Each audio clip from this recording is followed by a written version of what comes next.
You walk into a dark, empty bedroom, climb under the covers, and immediately turn your back to the open room to face the blank wall. For a person living alone, exhausted after a long day, that posture is a ritual. It is a surrender to absolute, perfect silence. This animated blueprint shows the spatial geometry of how we sleep. By pressing up against a solid physical barrier, we artificially eliminate half of our surroundings. The wall becomes a shield, intentionally creating a massive blind spot behind us, out of sight, out of mind. Then, at 2:40 in the morning, that perfect silence breaks. A slow, heavy breathing starts in the empty room, directly behind you.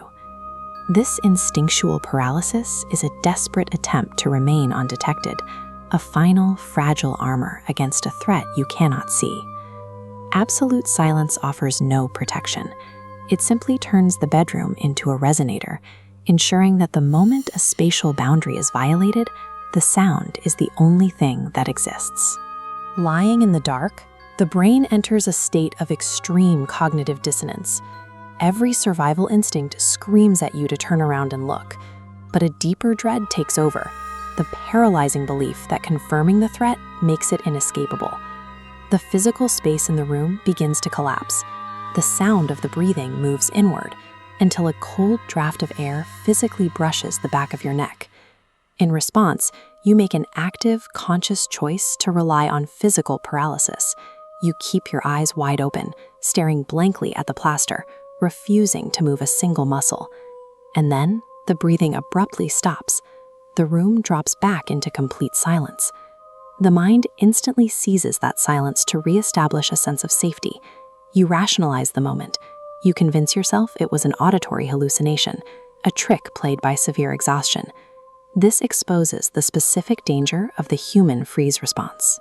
It creates a psychological trap, tricking the nervous system into believing that total, silent inaction successfully repelled the danger.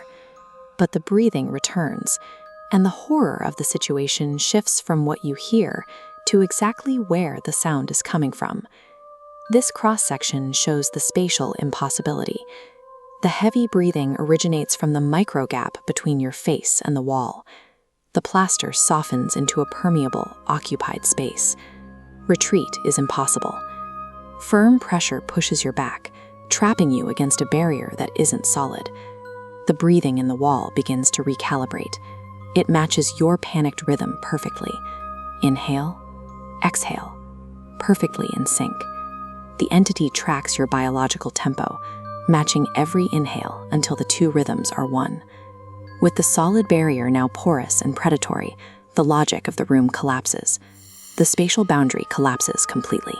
The faint, terrifying shape of a face forms from within the structure of the wall itself, pressing outward until its cold surface touches your lips.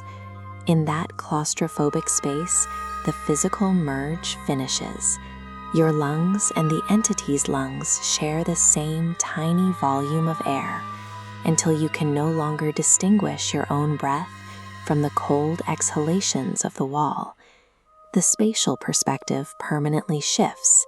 You realize you are no longer trapped against the surface of the wall. You have been pulled entirely inside of it.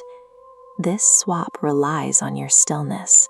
The more you freeze to avoid the unknown, the more time you provide for the entity to finish the alignment.